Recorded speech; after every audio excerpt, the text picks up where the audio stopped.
Hello and welcome to History Sleep Stories.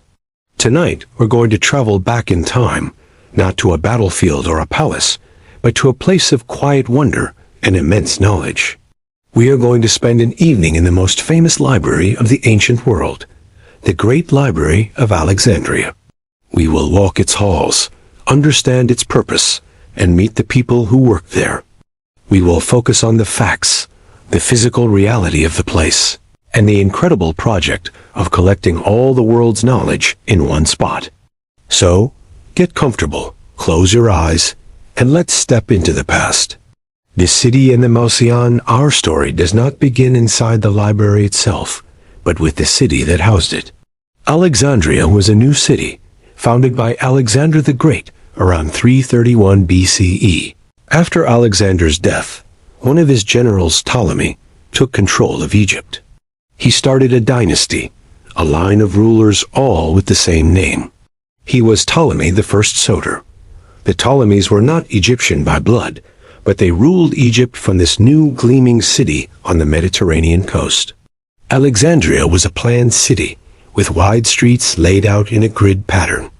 It was famous for its two great harbors, and a massive lighthouse, the Pharos, which was one of the seven wonders of the ancient world. The city was a melting pot of Greek, Egyptian, Jewish, and other cultures from across the known world. It was in this vibrant, international center that Ptolemy I decided to build an institution dedicated to the Muses, the goddesses of the arts, literature, and science. This institution was called the Mausoleum, which is the root of our modern word museum. The Mausoleum was more than just a library. It was a research institute, a university, and a temple of learning all rolled into one. It was a place where the greatest minds of the age were invited to live, work, and study, supported by the royal funding of the Ptolemies. Think of it like a permanent, fully funded conference of geniuses. The scholars, called fellows, were paid a salary, provided with meals, and given rooms. They were free from the worries of daily life, so they could focus entirely on their work. The complex of the Mausoleum was located in the Bruchion district, the royal quarter of the city. It was a beautiful campus of buildings with covered walkways, gardens, lecture halls, and dining rooms. There was a large shared refectory where the scholars ate together, encouraging conversation and the exchange of ideas. At the heart of this complex was the library itself. It wasn't a single massive room like modern libraries, but a series of rooms or halls connected by colonnaded walkways. A primary goal of the Ptolemies was ambitious: to collect every single book in the world. Book, in this time, meant a scroll, most often made of papyrus. The desire was not just to have a big collection, but to have a complete collection of all human knowledge: Greek poetry, Egyptian history, Babylonian astronomy, Jewish law, works on medicine, geography, and philosophy from every culture they knew about. This was a project of incredible scale and cost, a testament to the power and wealth of the Ptolemaic kingdom. The funding came directly from the royal treasury. The Ptolemies had vast wealth from Egypt's fertile farmland, its trade, and its taxes. They chose to spend a significant portion of this wealth on knowledge. This patronage, the support of learning and arts by a powerful ruler, was a key to the library's success. It allowed the library to send agents abroad with large amounts of money to buy books from other markets, and to maintain a large staff of workers to care for them. The head of the library was always a famous scholar appointed by the king. The first known head was a man named Xenodotus of Ephesus, who was a grammarian and literary critic. He was responsible for organizing the collection and beginning the monumental task of cataloging it. He was also the tutor of the royal princes, showing the close link between the library and the royal family. The staff of the library was extensive. Besides the head librarian, there were subject specialists, catalogers, and scribes. The scribes were perhaps the most numerous. Their job was to copy scrolls. When a new book was acquired, it was often copied by the library scribes to create a duplicate for the collection, helping to preserve the text. The work was meticulous and required a high level of literacy and attention to detail. The physical building of the library was designed for the storage and preservation of papyrus scrolls. Papyrus is a fragile material. It is made from the pith of the papyrus plant, which is cut into strips, laid crosswise, and pressed together. The resulting material is strong enough to write on, but it is susceptible to damp, insects, and rot. Therefore, the library would have been built to be dry and well ventilated. The shelves were likely wooden niches or bins built into the walls, where the scrolls could be stored horizontally. Each scroll was rolled around a wooden rod, often with a small tag attached to the end. This tag, called *syllabos*, would have the title of the work written on it, so a person could read the tags without having to unroll every scroll. The scrolls were organized by subject, and then likely by author within that subject. This system of organization was one of the great innovations of the Library of Alexandria. So, as we begin our mental journey, we are not just entering a building.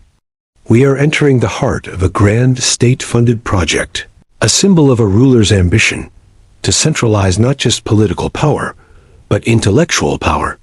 We are stepping into the Mausion, a community of scholars dedicated to the pursuit of knowledge, funded by the vast resources of the Ptolemaic kings of Egypt. The air is not just filled with the smell of papyrus, but with the weight of a monumental human endeavor. The Hall of Scrolls. Let us now move from the general concept of the Mausion into one of the specific halls of the library itself. Imagine a long rectangular room.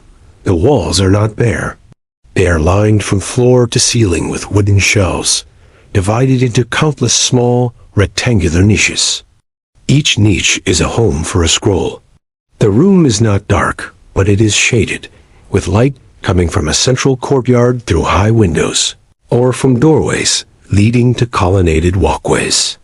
The primary light for close work, especially in the evening or on cloudy days, comes from simple oil lamps.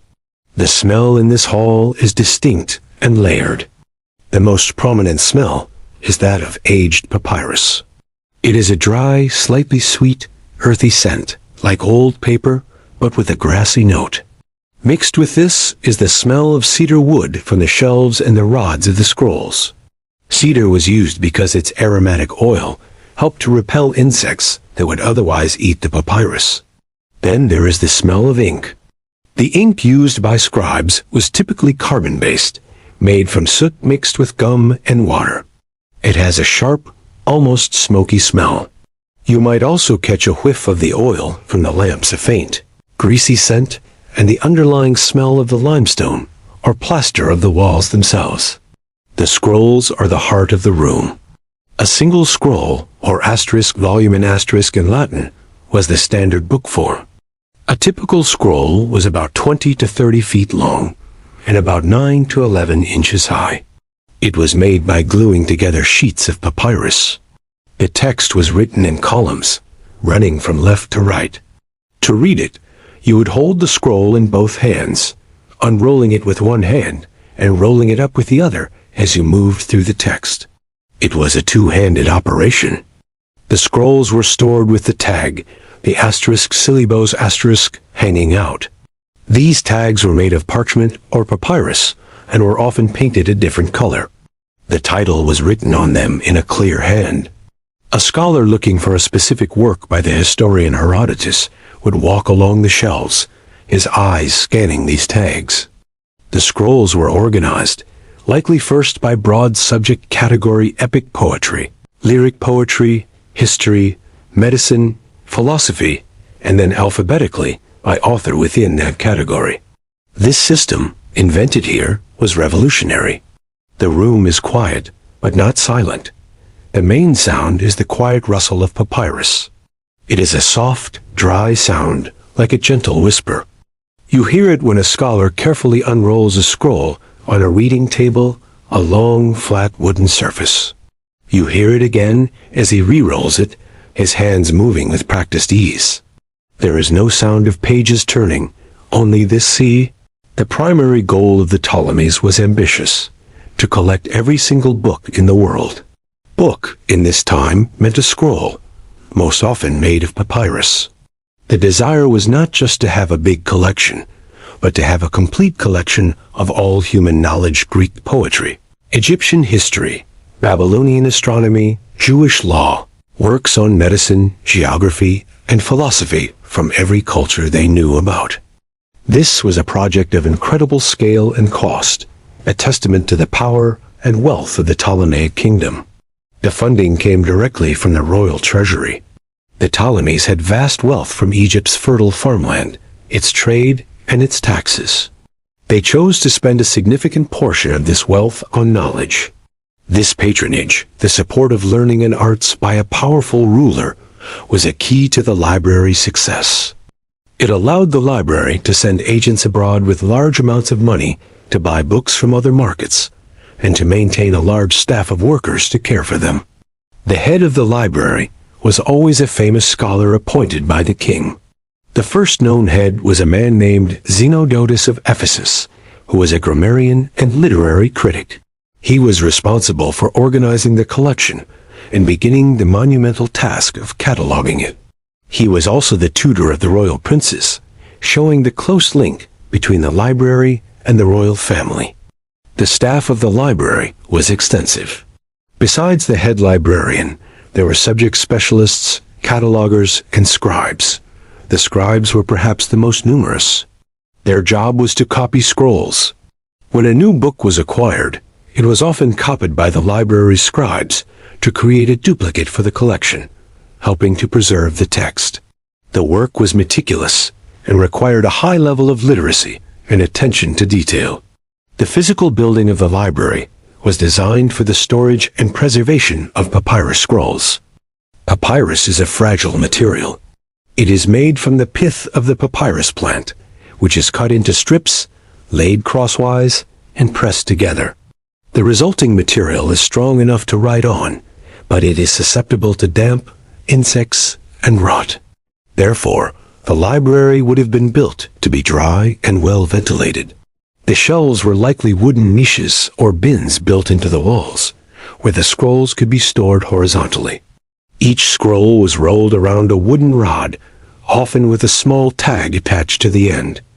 This tag, called *syllabos*, would have the title of the work written on it, so a person could read the tags without having to unroll every scroll. The scrolls were organized by subject, and then likely by author within that subject. This system of organization was one of the great innovations of the Library of Alexandria. So, as we begin our mental journey, we are not just entering a building. We are entering the heart of a grand state-funded project, a symbol of a ruler's ambition to centralize not just political power, but intellectual power. We are stepping into the Mausion, a community of scholars dedicated to the pursuit of knowledge, funded by the vast resources of the Ptolemaic kings of Egypt. The air is not just filled with the smell of papyrus, but with the weight of a monumental human endeavor. The Hall of Scrolls. Let us now move from the general concept of the Mausion into one of the specific halls of the library itself. Imagine a long rectangular room. The walls are not bare. They are lined from floor to ceiling with wooden shelves, divided into countless small rectangular niches. Each niche is a home for a scroll. The room is not dark, but it is shaded, with light coming from a central courtyard through high windows, or from doorways leading to colonnaded walkways. The primary light for close work, especially in the evening or on cloudy days, comes from simple oil lamps. The smell in this hall is distinct and layered. The most prominent smell is that of aged papyrus. It is a dry, slightly sweet, earthy scent, like old paper or with a grassy note. Mixed with this is the smell of cedar wood from the shelves and the rods of the scrolls. Cedar was used because its aromatic oil helped to repel insects that would otherwise eat the papyrus. Then there is the smell of ink. The ink used by scribes was typically carbon-based, made from soot mixed with gum and water. It has a sharp, almost smoky smell. You might also catch a whiff of the oil from the lamps of faint. greasy scent, and the underlying smell of the limestone or plaster of the walls themselves. The scrolls are the heart of the room. A single scroll, or asterisk volume and asterisk in Latin, was the standard book form. A typical scroll was about 20 to 30 feet long and about 9 to 11 inches high. It was made by gluing together sheets of papyrus. The text was written in columns, running from left to right. To read it, you would hold the scroll in both hands, unrolling it with one hand and rolling it up with the other as you moved through the text. It was a two-handed operation. The scrolls were stored with the tag, the asterisk syllabus asterisk, hanging out. These tags were made of parchment or papyrus and were often painted a different color. The title was written on them in a clear hand. A scholar looking for a specific work by the historian Herodotus would walk along the shelves, his eyes scanning these tags. The scrolls were organized, likely first by broad subject category epic poetry, lyric poetry, history, medicine, philosophy, and then alphabetically by author within that category. This system, invented here, was revolutionary. The room is quiet, but not silent. The main sound is the quiet rustle of papyrus. It is a soft, dry sound, like a gentle whisper. You hear it when a scholar carefully unrolls a scroll on a reading table, a long, flat wooden surface. You hear it again as he re-rolls it, his hands moving with practiced ease. There is no sound of pages turning, only this continuous, low rustling. Occasionally, there is the soft thud of a scroll being placed back into its niche, or the subtle scratch of a scribe's pen as he works at a desk in the corner, making a copy of a newly acquired text. The scribe's tools are simple but precise. He uses a reed pen, which he might trim with a small knife to get a fine point. His ink is in a small pot, often made of ceramic. He has a pot of water for thinning the ink and cleaning his pen. He has a pumice stone for smoothing the papyrus surface before writing, and a piece of sponge for wiping away mistakes. His work is slow. He must maintain a consistent, legible handwriting style for the entire length of the scroll. A single mistake could mean starting the entire sheet, or even the entire scroll, over again. The scholars working in this room are almost always men, as was common in the ancient world for formal education and professions. They are dressed in simple Greek-style clothing, a tunic called a asterisk chiton asterisk. They might be of various ages, from young students to elderly, respected teachers. Their faces are often intent, focused on the text before them. The soft, flickering light of an oil lamp falls on the face of one scholar, highlighting the lines of concentration on his forehead as he deciphers a difficult passage. It illuminates the text, making the black ink stand out against the pale, off-white background of the papyrus. He is not just reading for pleasure. He is engaged in scholarship.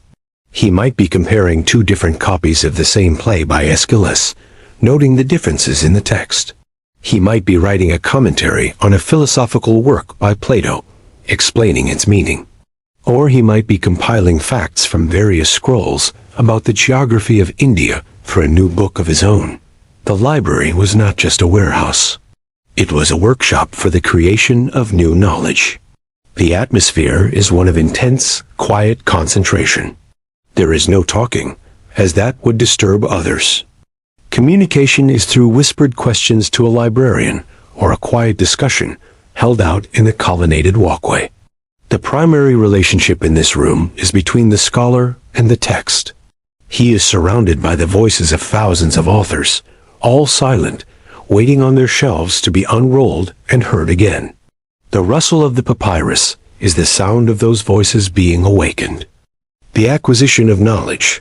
How did all these scrolls get here? The collection of the Library of Alexandria did not simply appear.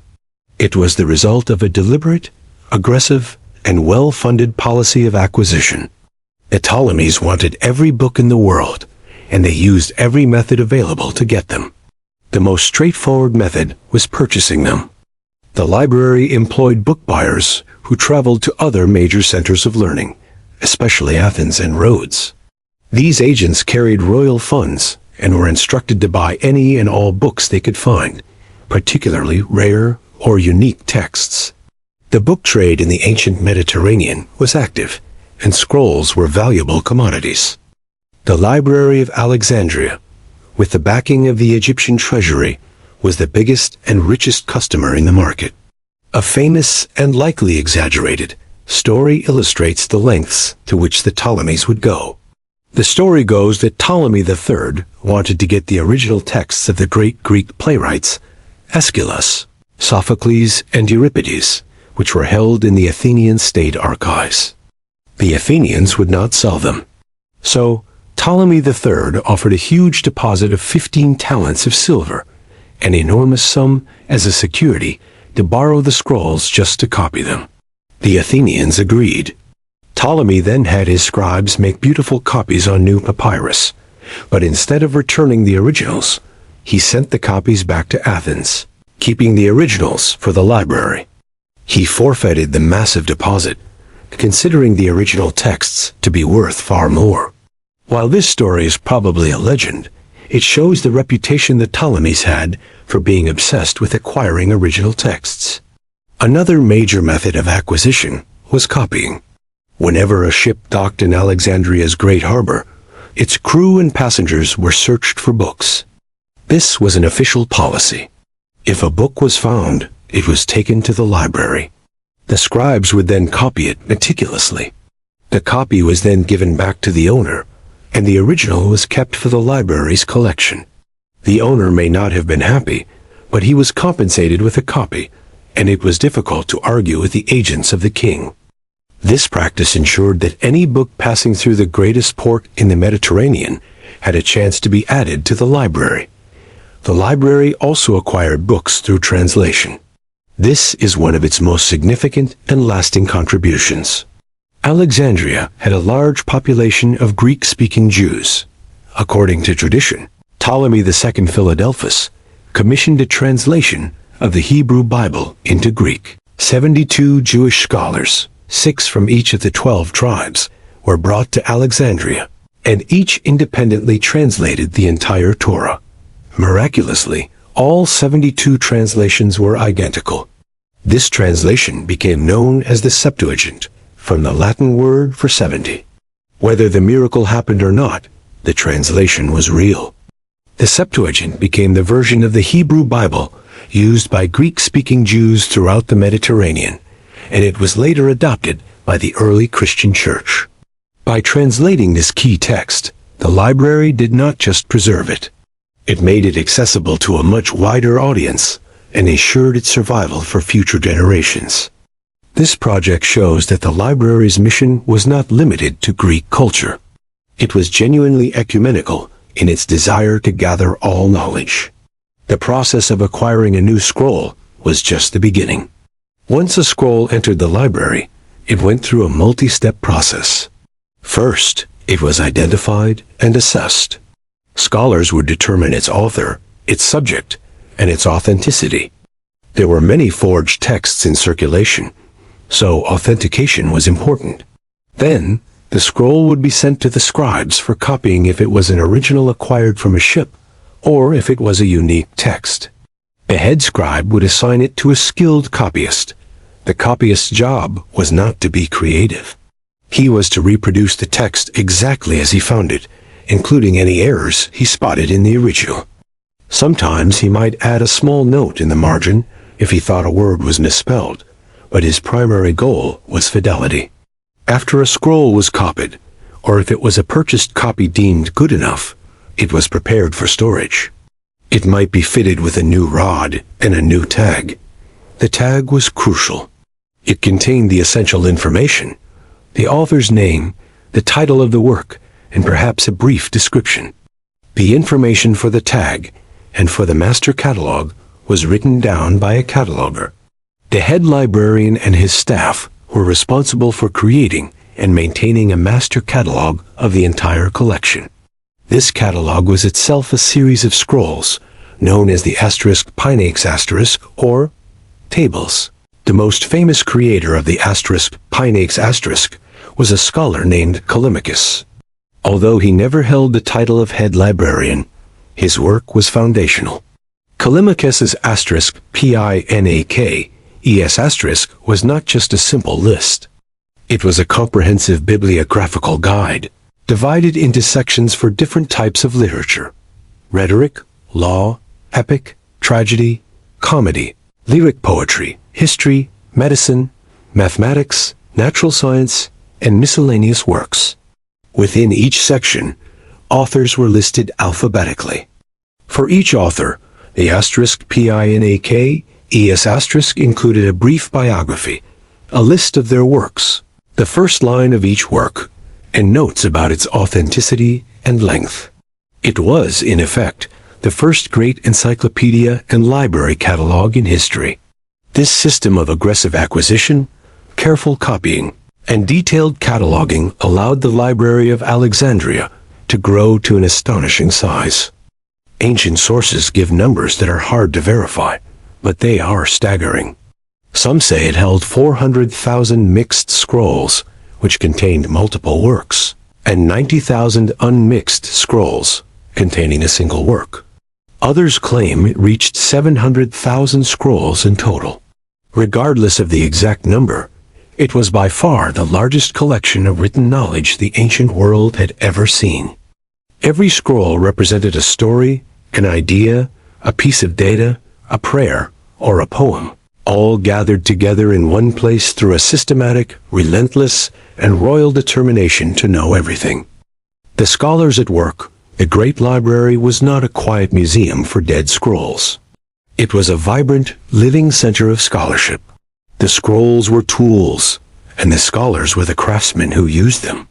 The work they did within the walls of the Mausoleum laid the foundations for many modern fields of science and humanities.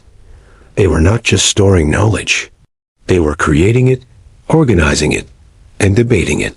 One of the primary tasks of the early scholars was the establishment of standardized texts for the great works of Greek literature, particularly Homer's *Iliad* and *Odyssey*. In a world before printing presses, every copy of a book was made by hand. Over centuries, errors crept in. Words were misspelled, lines were missed, and sometimes entire passages were added or changed by scribes. Zenodotus, the first head librarian, began the work of comparing many different copies of Homer's poems to try to determine the original, correct text. He marked lines he believed were added later and made a standardized edition. This work of textual criticism was continued by his successors, like Aristophanes of Byzantium and Aristarchus of Samothrace. Their careful, line-by-line analysis of the text set a standard for literary scholarship that is still followed today. The scholars of the library also pioneered the field of grammar and literary analysis. They wrote detailed commentaries on poetic works, explaining difficult words, references to mythology, and historical context. They divided long poems into the books or chapters we still use today. For example, the division of the *Iliad* and the *Odyssey* into 24 books each was done by the scholars at Alexandria. They also developed a system of accent marks for Greek to help with proper pronunciation and meaning, as the Greek of Homer's time was already becoming different from the Greek spoken in Alexandria. But the work was not limited to literature. The library was also a center for scientific research. Perhaps the most famous scientist associated with Alexandria was Euclid. He was a mathematician who compiled and systematized all the known geometry of his time into a single logical work called the *Elements*. The *Elements* is not just a list of theorems. It is a series of logical proofs, building from simple, self-evident assumptions, axioms, to complex geometrical truths. It became the standard textbook for mathematics for over 2,000 years. Euclid likely taught and worked at the Mausoleum, having access to all the previous mathematical texts needed for his great compilation. Another monumental figure was Eratosthenes of Cyrene, who became the head librarian around 240 BCE. He was a true polymath, a master of many fields. He wrote on geography, astronomy, mathematics, philosophy, and literary criticism. His most famous achievement was calculating the circumference of the Earth with remarkable accuracy.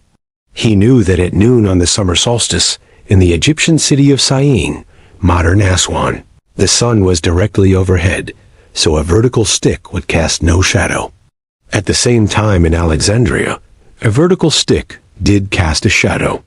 By measuring the angle of that shadow, and knowing the distance between Syene and Alexandria, he used geometry to calculate that the Earth's circumference was about 252,000 stadia. Depending on which standard for stadia and asterisk is used, his calculation was within 1% to 16% of the actual value, an incredible feat for the 3rd century BCE. He also created one of the first maps of the known world based on a grid of parallels and meridians, and he developed a system for finding prime numbers that is still called the Sieve of Eratosthenes. His work shows how the resources of the library, the geographical texts, the mathematical treatises, could be combined with direct observation to produce groundbreaking new knowledge. A third great scientist was Archimedes of Syracuse. Though he lived most of his life in Syracuse in Sicily, he was educated in Alexandria and maintained correspondence with the scholars there. His works, which were studied and preserved at the library, contained foundational principles of physics and engineering, such as the law of the lever and the principle of buoyancy. The daily life of a scholar in the Mausian was one of privilege and purpose. He was free to pursue his own research interests. He would spend his days in the library halls, pulling scrolls from the shelves, reading at the tables, and taking notes on a wax tablet or a piece of scrap papyrus. He would meet with his colleagues in the dining hall for meals, where conversations about philosophy, science, and literature would flow freely. He might give lectures to students in one of the lecture halls. He was part of an international community of intellect, supported by a king, and dedicated to the expansion of human understanding. The rustle of papyrus in the quiet halls was the sound of this understanding being actively built. One careful observation, one logical proof, and one corrected line of poetry at a time. The organization of the world, the work of the library's scholars, went beyond understanding texts. It extended to understanding the world itself. The vast collection of geographical, biological, and astronomical information allowed them to attempt something never done before, to systematically categorize and describe the entire natural world and the cosmos. In the field of geography, Eratosthenes was the pioneer. His map of the world was a theoretical leap. He divided the Earth into 5 climatic zones, a torrid zone across the equator, 2 temperate zones, and 2 frigid zones at the poles.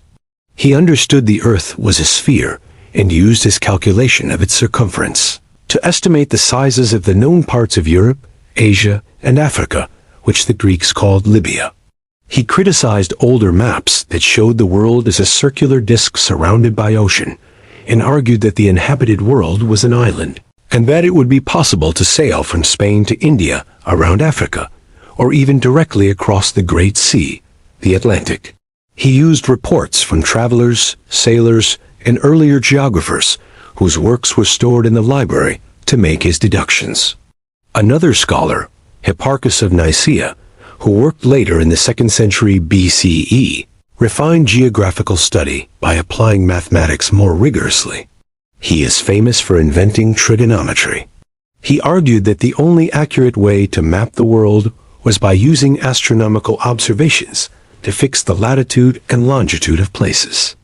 He created a grid of meridians for the known world and compiled a catalog of hundreds of stars, noting their positions and brightness. His work represented a shift from descriptive geography to mathematical geography. The life sciences were also a major focus.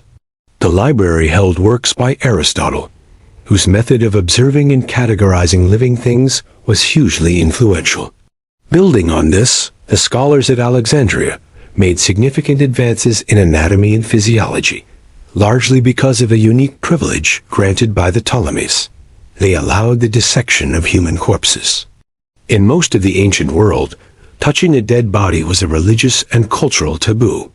But in Alexandria, for a time, this prohibition was lifted for scientific purposes. Two physicians, Eryphilus and Erasistratus, conducted detailed dissections of human bodies, and possibly even vivisections of condemned criminals. Their work led to revolutionary discoveries. Eryphilus is often called the father of anatomy. He identified the difference between arteries and veins, noting that arteries have thicker, pulsating walls. He gave a detailed description of the brain, which he recognized as the center of the nervous system and the seat of intelligence. He identified the nerves and distinguished between sensory nerves and motor nerves. He described the liver, the spleen, the retina, and the duodenum, a part of the small intestine which still bears the name he gave it, dodecadatelon, meaning 12 fingers long. Erasistratus, his contemporary, focused on physiology, the study of how the body functions. He proposed that the body was made up of tiny, invisible atoms. He studied the brain's convolutions, linking greater complexity to higher intelligence. He described the valves of the heart and came very close to understanding the circulation of blood, though he believed that arteries carried pneuma or vital spirit, rather than blood. The work of these two men remained the most advanced understanding of human anatomy until the Renaissance, nearly 1,700 years later. The library was also a center for astronomy. Aristarchus of Samos, who studied at Alexandria in the early 3rd century BCE, proposed a heliocentric model of the solar system, the idea that the Earth and other planets revolve around the Sun. This was an astonishingly modern idea, proposed 1,800 years before Copernicus. He also tried to calculate the sizes and distances of the Sun and Moon.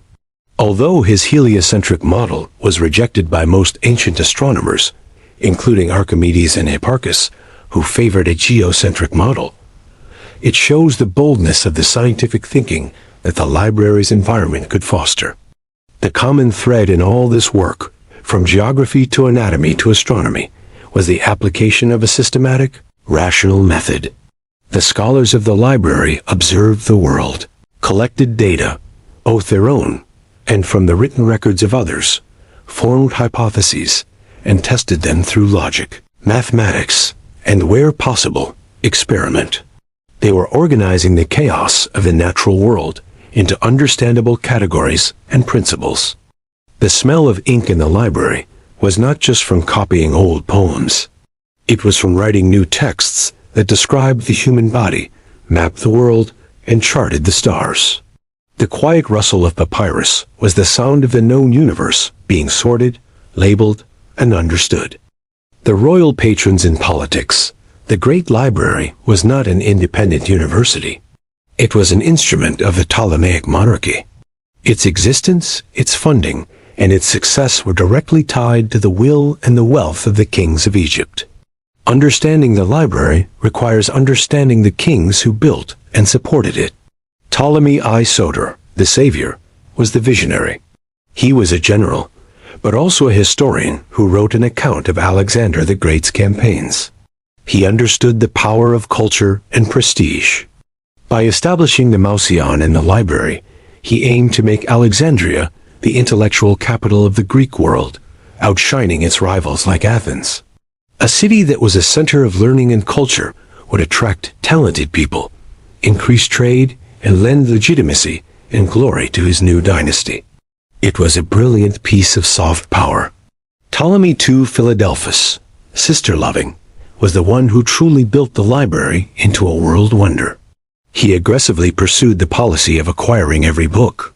He funded the translation of the Septuagint and expanded the physical complex. Under his rule, the library and the Mouseion became the defining institution of Alexandrian cultural life. He used it to showcase his wealth and power to foreign ambassadors. The library was a symbol of Ptolemaic enlightenment and a statement that the Greek culture they championed was superior and all-encompassing. The relationship between the scholar and the king, however, was not always smooth. The head librarian was a royal appointment, and it was a politically sensitive position. One famous story involves the poet and scholar Callimachus. He was a prolific writer and the creator of the pinnacle, but he was never made head librarian. Some ancient sources suggest he had a falling out with Ptolemy II. The king preferred a poet named Apollonius of Rhodes, whom he appointed as librarian. Callimachus and Apollonius were rivals, representing different literary styles.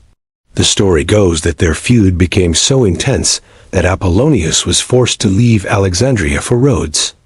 This anecdote, whether true or not, illustrates that royal favor was crucial, and intellectual life could be caught up in court politics. Another story involves Ptolemy III Euergetes, the benefactor, and the mathematician Eratosthenes. The king respected Eratosthenes greatly and supported his wide-ranging research. There was a direct line of communication and patronage between the scholar and the monarch. This support was essential for a project like calculating the Earth's circumference, which required resources and the ability to coordinate measurements over long distances. However, as the Ptolemaic dynasty continued, the kings became more embroiled in internal power struggles and wars with their rivals, the Seleucid Empire to the east and Macedonia to the north. The later Ptolemies were often less interested in philosophy and more in military might and lavish displays of wealth. The funding and attention given to the library may have fluctuated. Scholars were still appointed, but the intense Golden Age patronage of the first three Ptolemies was hard to maintain. The library also existed within the complex social fabric of Alexandria. The city was divided between the privileged Greek Macedonian ruling class, a large Jewish population, and the native Egyptian majority who were often treated as second-class citizens in their own land. The library was primarily an institution of the Greek elite. The language of scholarship was Greek. While it collected books from other cultures, the focus was on translating them into Greek and interpreting them through a Greek lens. It was a center of Hellenistic or Greek-based culture. This sometimes created tension.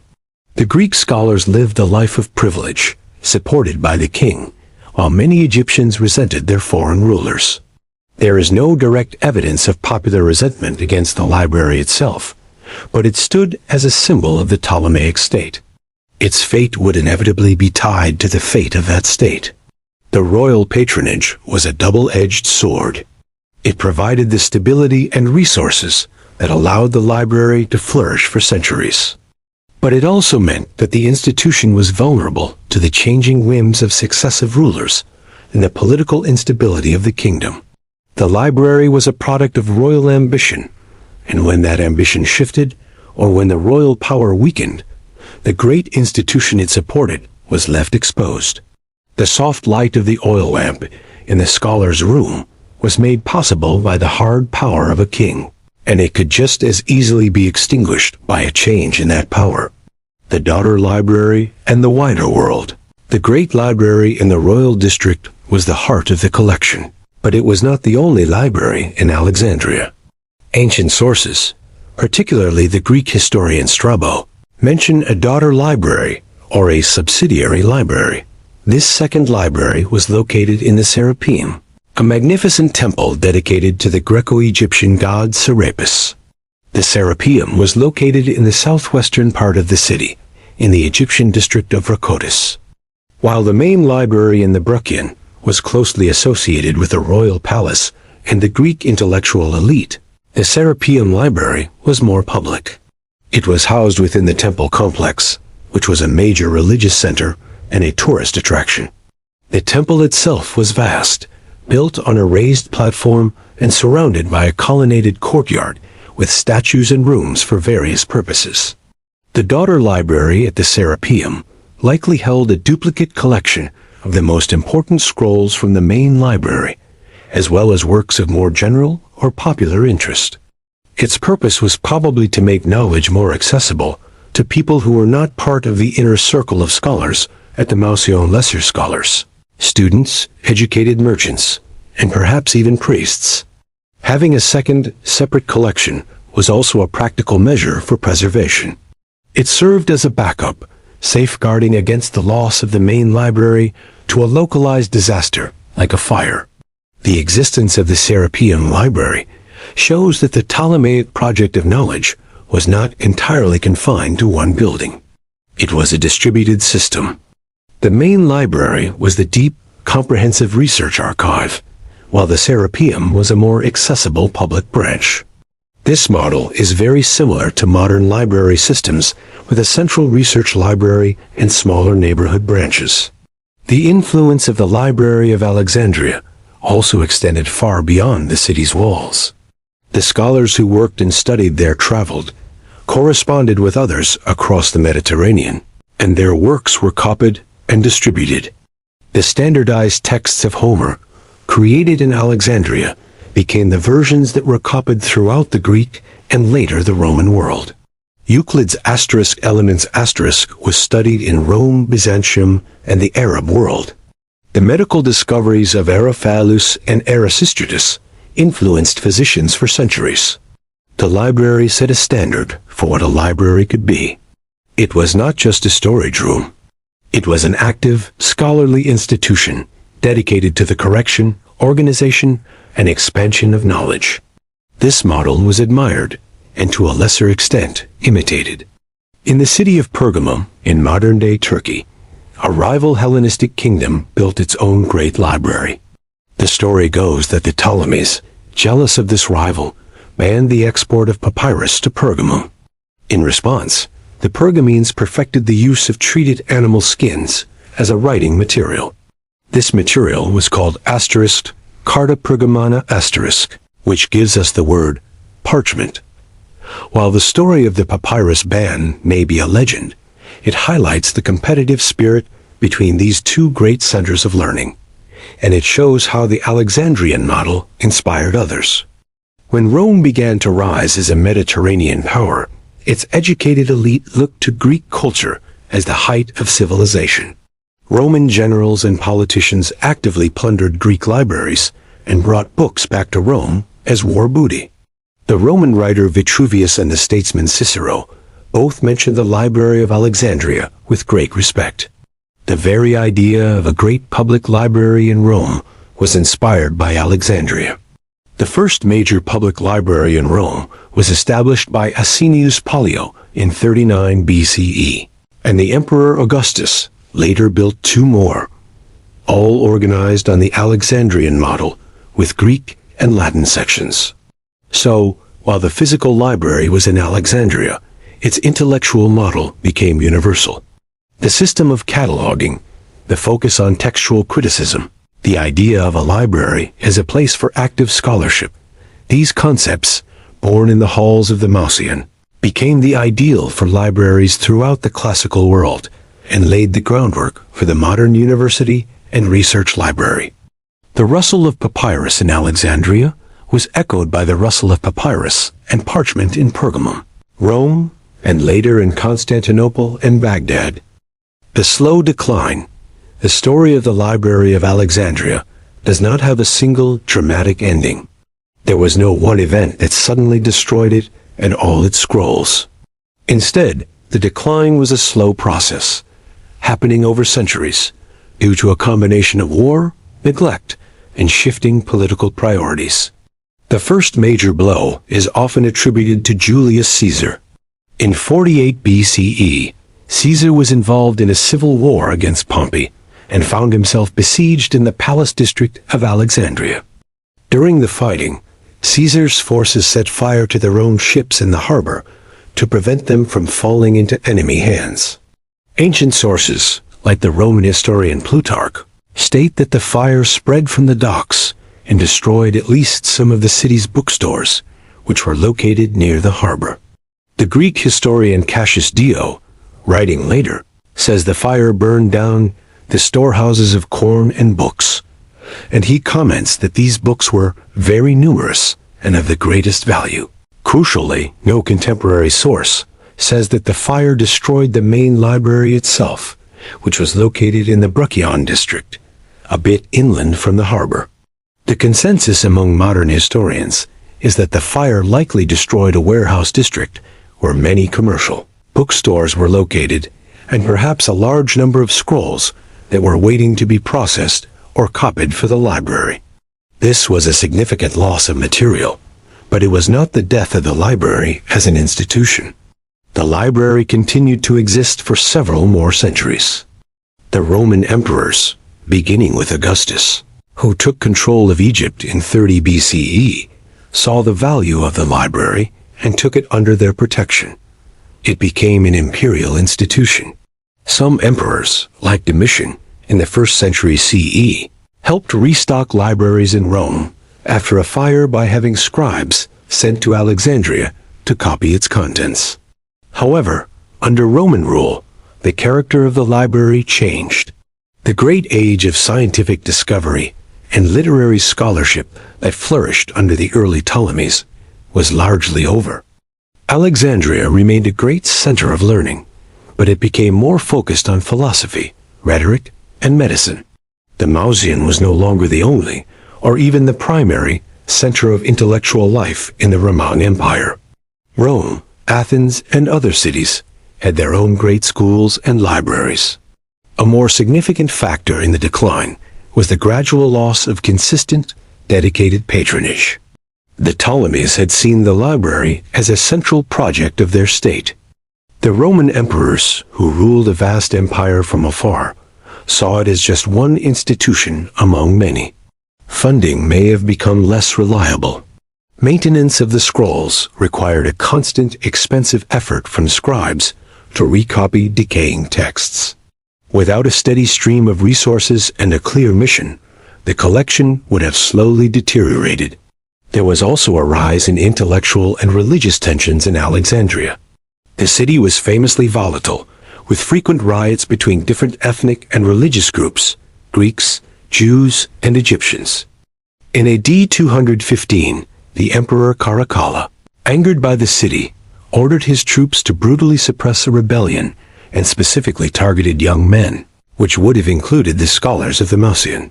This event caused severe damage to the intellectual community and its ability to function.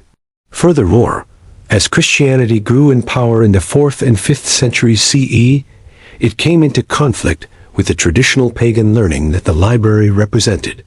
While early Christian scholars like Clement of Alexandria and Origen used the city's resources, later hardliners viewed classical philosophy and science with suspicion. The Serapeum, housing the daughter library, was a particularly potent symbol of paganism. In AD 391, the Christian Emperor Theodosius I issued a decree banning pagan rites. The Patriarch of Alexandria, Theophilus, led a Christian mob to destroy the Serapeum temple. Historical accounts confirm the temple was razed, and it is almost certain the library within it was destroyed or dispersed at this time.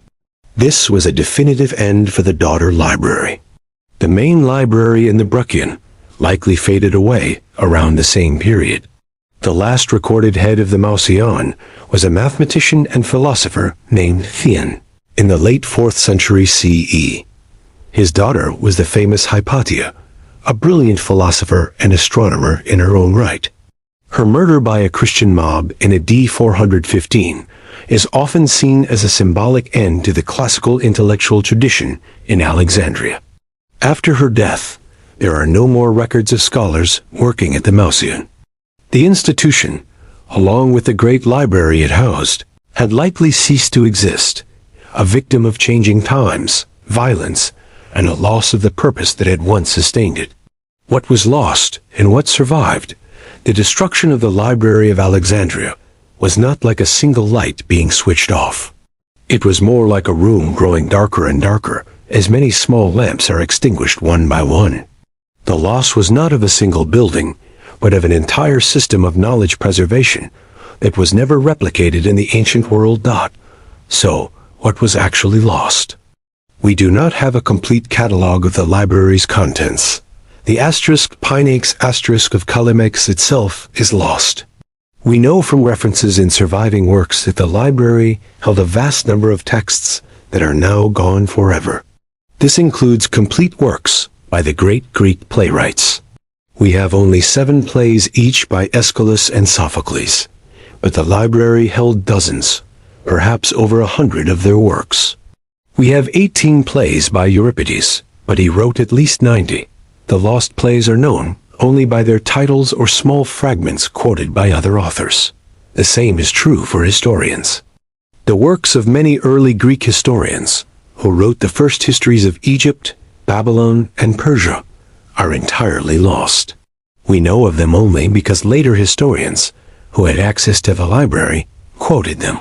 For example, the works of Manato, an Egyptian priest who wrote a history of Egypt in Greek, and Berossus, a Babylonian priest who did the same for Babylon, were preserved in the library.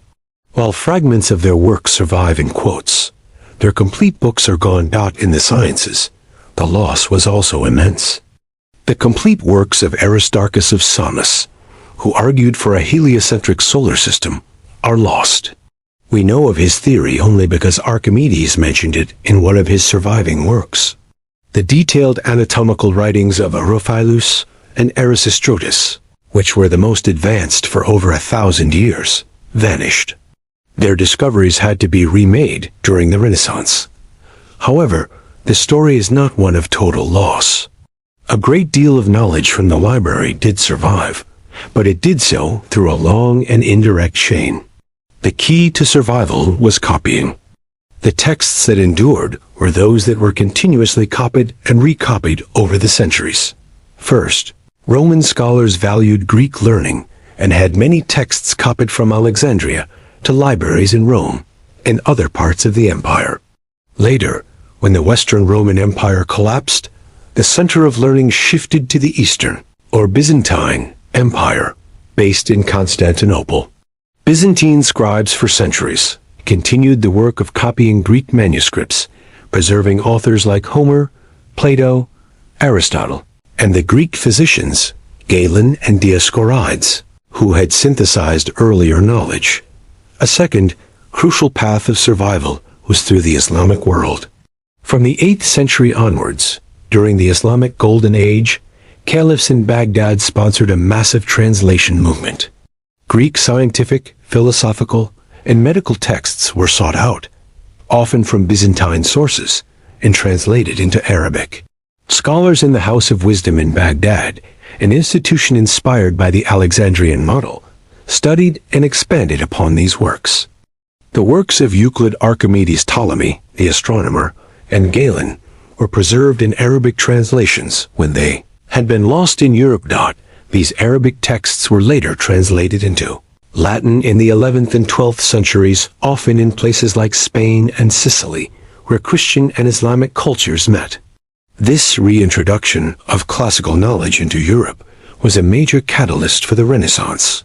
So the geometry of Euclid that we study today comes to us through a chain that likely started with a copy from Alexandria, preserved by Arabs, and later translated for European scholars. Therefore, while the physical scrolls of the library are gone, a significant portion of the most important knowledge it contained was saved through this process of copying, translation, and transmission. The library's greatest legacy is not the scrolls it kept in one place, but the ideas it helped to spread across the world and through time. The loss was of volume and diversity, not of everything. We lost countless voices, but not the entire conversation. The legacy of the idea, the true end of the story of the Library of Alexandria, is not its destruction, but its lasting impact. The library created a powerful idea that has outlasted its walls. The idea that all human knowledge can and should be collected, preserved, and made accessible in one place. This idea is the direct ancestor of our modern institutions. The great national libraries of today, like the Library of Congress in the United States or the British Library in London, are the spiritual successors of Alexandria. They operate on the same principle, using legal deposit laws to try and collect a copy of every book published in their country. Their goal, like that of the Ptolemies, is comprehensiveness. The modern research university is also a child of the Mausian. It is a place where scholars are paid to research and teach, where libraries are the heart of the campus, and where the pursuit of knowledge for its own sake is valued. The academic fields of philology, the study of language in written historical sources, textual criticism, and library science all have their roots in the work done by scholars like Zenodotus and Callimachus in organizing the library's collection. In the digital age, the dream of Alexandria has found its most powerful expression. The Internet itself can be seen as a global decentralized library of Alexandria. Projects like Wikipedia aim to compile all human knowledge. Digital libraries like Google Books, the Internet Archive, and JSTOR are attempting to scan and make available millions of books and academic journals, creating a universal collection that is accessible to anyone with an Internet connection. The challenges are familiar: organization, funding, preservation. Digital data can decay or become unreadable as formats change, and the politics of access. The story of the library's decline also serves as a permanent warning. It teaches us that knowledge is fragile. It requires active, continuous effort and investment to preserve. It can be lost through war, through neglect, or through intolerance. The quiet rustle of papyrus can be silenced, not just by fire, but by a simple lack of interest or resources. The loss of the library is a reminder that civilization is not a permanent state, but a continuous project that requires care and dedication. The scholars of Alexandria, working by the light of their oil lamps, set in motion an idea that is still one of humanity's highest aspirations: to know our world and ourselves as completely as possible. They showed us what is possible when we commit to that goal. The loss of their great collection is a tragedy, but the survival of their mission is a triumph. The last sound in the halls of the library was not the final rustle of a scroll being put away. It was the echo of an idea that we are still trying to bring to life. Let's take one last, concrete look at what the library was, stripping away any final romance. It was, above all, a physical place dealing with physical objects. The papyrus scrolls were not permanent. Papyrus is a durable material, but it decays, especially in damp conditions. It is also delicious to certain insects and rodents. The very act of reading a scroll caused wear and tear. The oil lamps that provided light also produced soot, which could soil the scrolls. The primary method of preservation was constant, laborious copying by hand. The smell in the library would not have been only cedar and ink. It would have included the smell of the glue used to repair scrolls, the slightly musty odor of older scrolls in the back of the collection, and the sweat of the scribes and scholars working in the Egyptian heat. The rooms, while designed for ventilation, would have been stuffy. The scholars themselves were not all timeless geniuses. They were people with rivalries, like Callimachus and Apollonius. They were dependent on royal favor, which could be fickle.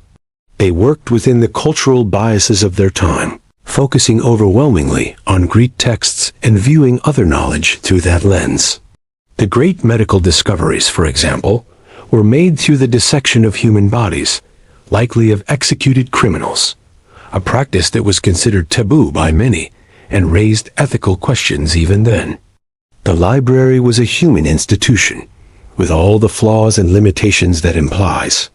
It was a product of its time, a tool of royal power, a symbol of cultural dominance, and a workplace for fallible people. But within that imperfect physical reality, something extraordinary happened. For a few centuries, the best-known methods for gathering, checking, and expanding knowledge were concentrated and systematically applied. The quiet, mundane sounds of rustling papyrus, scratching pens, and whispered questions were the sounds of a foundation being laid. A foundation that, despite everything that was lost, much of our modern world is still built upon. The myth versus the history. The Library of Alexandria has become a powerful myth. In popular culture, it is often depicted as a beautiful marble-walled palace of wisdom that was destroyed in a single, catastrophic fire set by Julius Caesar, or later by invading Arabs. This story is dramatic, but it is not accurate. The historical truth, as we have seen, is more complicated and less cinematic. The myth of a single sudden destruction is appealing because it gives us a clear villain and a clear moment of tragedy. It simplifies a complex process of decline into an event. But the real story is more of a cautionary tale about the slow erosion of support for learning and the fragility of cultural institutions in the face of political and religious change. For instance, the story that the Caliph Omar ordered the scrolls burned to heat the bathhouses of Alexandria in the 7th century CE is a later legend, first recorded centuries after the event. By the time the Arab armies took Alexandria, the great library of the Ptolemies had likely been gone for centuries. The myth arose from religious and political tensions between the Christian and Islamic worlds. Understanding the real historical decline of the library is more important than believing the myth. The myth tells us that knowledge can be destroyed in a moment of barbaric violence.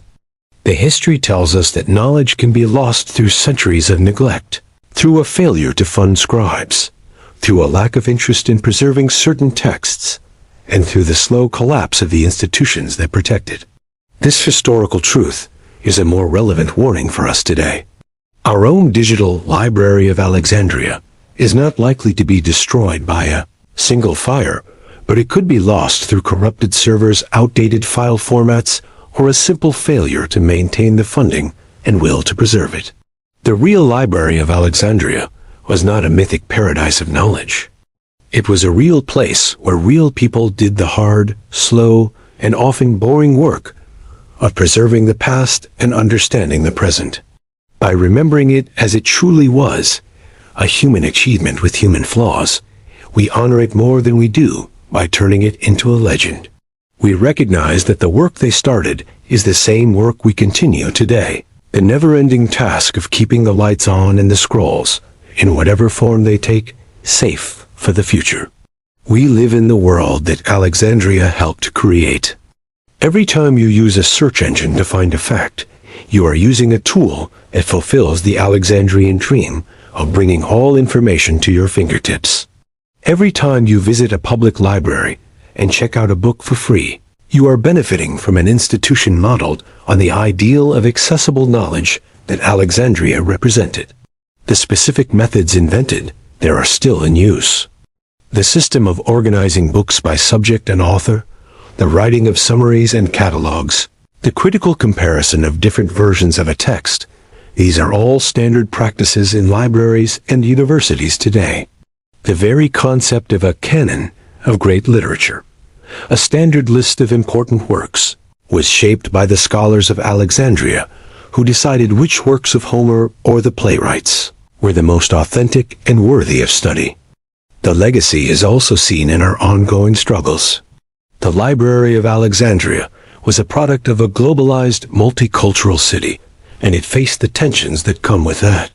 Today, we debate what knowledge is worth preserving, how to make it accessible to all, and how to ensure that the digital record includes a diversity of voices, not just those in power. The Ptolemies collected knowledge to increase their own prestige and power. We today grapple with the ethics of who controls information, and for what purpose. The final lesson of the library is that the collection of knowledge is not a passive act. It is an active choice. The Ptolemies chose to spend their wealth on scrolls instead of only on armies. Scribes chose to spend their lives copying texts. Scholars chose to dedicate themselves to measurement, observation, and logic. The loss of the library was the result of a long series of choices to no longer prioritize that mission. So the story does not truly end. It continues in every decision we make to fund a library, to support a school, to preserve a digital file, or to simply seek out a reliable source of information. The last echo of the rustling papyrus in the halls of Alexandria is the sound of our own keyboards clicking, the pages of our own books turning, and the quiet hum of the servers that hold our shared knowledge. The work of Alexandria is unfinished, and it is now in our hands. And so, we leave the quiet halls of the great library behind. The scent of cedar and papyrus fades, and the soft glow of the scholar's oil lamp gives way to the present. The story of the Library of Alexandria is a story of human ambition, incredible achievement, and a sobering reminder of how much can be lost. But more than that, it is the story of an idea that refused to die. The idea that by gathering and understanding our collective knowledge, we can build a better world. It's an idea that continues to inspire us, to challenge us, and to guide us forward. Thank you for listening to History Sleep Stories. May your night be filled with peaceful dreams of the past.